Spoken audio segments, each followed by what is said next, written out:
الحمدللہ رب العالمین الرحمن الرحیم السلام علیکم ورحمۃ اللہ وبرکاتہ۔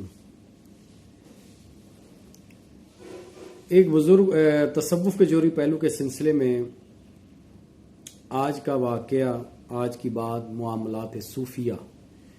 ایک بزرگ گزرے ہیں حضرت خیر شاہ رحمۃ اللہ علیہ، ان کا دم مشہور تھا۔ جب کوئی بیمار ہوتا یا کسی بھی درد میں مبتلا ہوتا تو وہ حضرت شیخ خیر شاہ رحمۃ اللہ کی خدمت میں حاضر ہوتا، آپ سورۃ فاتحہ پڑھ کر دم فرما دیتے، وہ ٹھیک ہو جاتا۔ ایک دن ایسا ہوا کہ ایک عالم دین کے دانتوں میں شدید درد ہوا،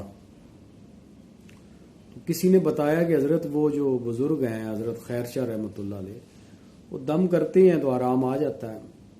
لہٰذا وہ عالم دین جو تھے وہ آپ کے پاس آئے اور آپ نے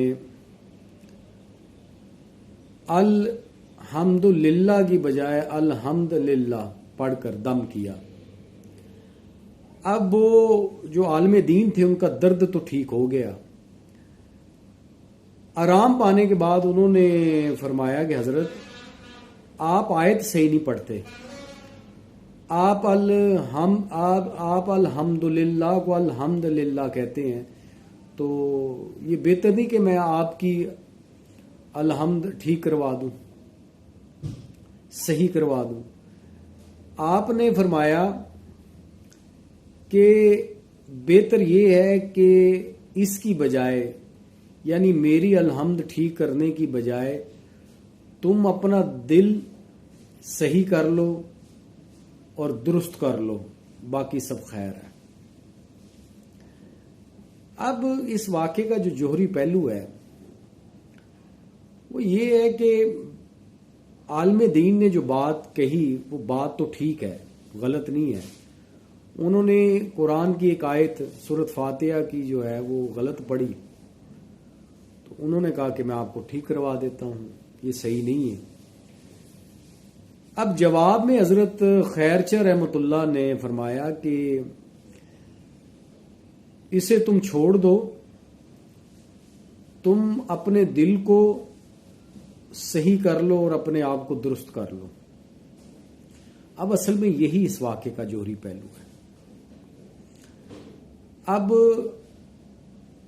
معاملہ یہ ہے کہ جو شخص اللہ سے وابستہ ہو جاتا ہے، جس شخص کا اوڑھنا بچھوڑنا، کھانا پینا، اٹھنا بیٹھنا سب کچھ اللہ کے لیے ہو جاتا ہے، اس کا کوئی بھی فعل اس کی اپنی ذات کے لیے نہیں رہتا،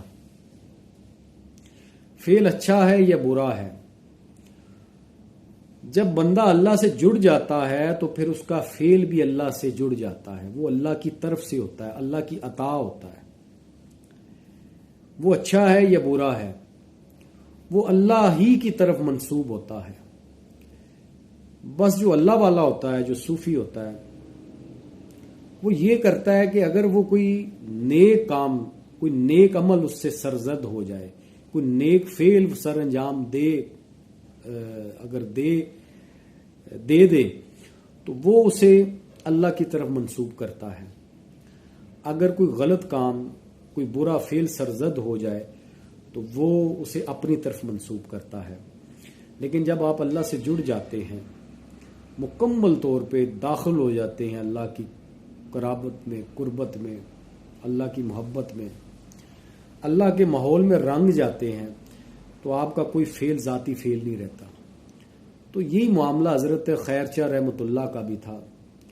گو کے عالم کے نزدیک وہ آیت تو غلط پڑھتے تھے، لیکن ان کو اپنے آپ پر اعتماد اتنا تھا کہ وہ اللہ سے اس قدر جڑے ہوئے تھے، وہ اللہ کی محبت میں اس قدر رنگے ہوئے تھے کہ انہوں نے جواب میں عالم دین کو یہ فرمایا کہ دیکھو مجھے تم چھوڑو، میں غلط پڑھتا ہوں یا صحیح پڑھتا ہوں، تم اپنے آپ کو ٹھیک کر لو، اپنے دل کو درست کر لو۔ کیونکہ جب تم بھی اللہ کے ساتھ جڑ جاؤ گے، اللہ کے رنگ میں رنگے جاؤ گے، تو تمہارا کوئی فعل اپنا فعل نہیں ہوگا۔ تو جب تمہارا کوئی فعل اپنا نہیں ہوگا، وہ اس کی طرف سے ہوگا، تو پھر وہ گنجائش ہے کہ وہ درگزر فرما دے، وہ معاف کر دے، چھوڑ دے، چھوٹی چھوٹی باتوں پہ جو ہے وہ پوچھے نہ، پکڑے نہ، تو یہ پھر اس کا معاملہ ہے۔ آپ کا بس کام اتنا ہے کہ آپ کسی بھی طریقے سے اس کے ساتھ جڑ جائیں، اس کے ماحول میں داخل ہو جائیں۔ جب آپ اللہ کے ماحول میں داخل ہوں گے، اللہ کی سلطنت میں داخل ہوں گے، اللہ کے قرب میں آئیں گے، تو پھر آپ کا کوئی فعل اپنا نہیں ہے، تو اس کی سزا بھی آپ کی نہیں ہے، چاہے وہ دانستہ طور پہ ہو، چاہے وہ غیر دانستہ طور پہ ہو۔ اگر آپ اس کی صحبت میں ہیں، اس کی محبت میں رنگے ہوئے ہیں، تو وہ درگزر فرما دے گا۔ لیکن اگر آپ اللہ سے دور ہیں، اس کی صحبت سے دور ہیں، اس ماحول سے دور ہیں، تو پھر آپ کا چھوٹا بھی عمل جو ہے، فعل ہے، اس کی آپ کو پکڑ ہے، اس کا آپ کو جواب دینا ہوگا۔ تو یہی اس واقعے کا جوہری پہلو ہے۔ اللہ تعالیٰ ہمیں بزرگان دین کا صحیح مقام اور مرتبہ سمجھنے کی توفیق عطا فرمائے، اور ہم سب کو مقام شرف عطا فرمائے، آمین۔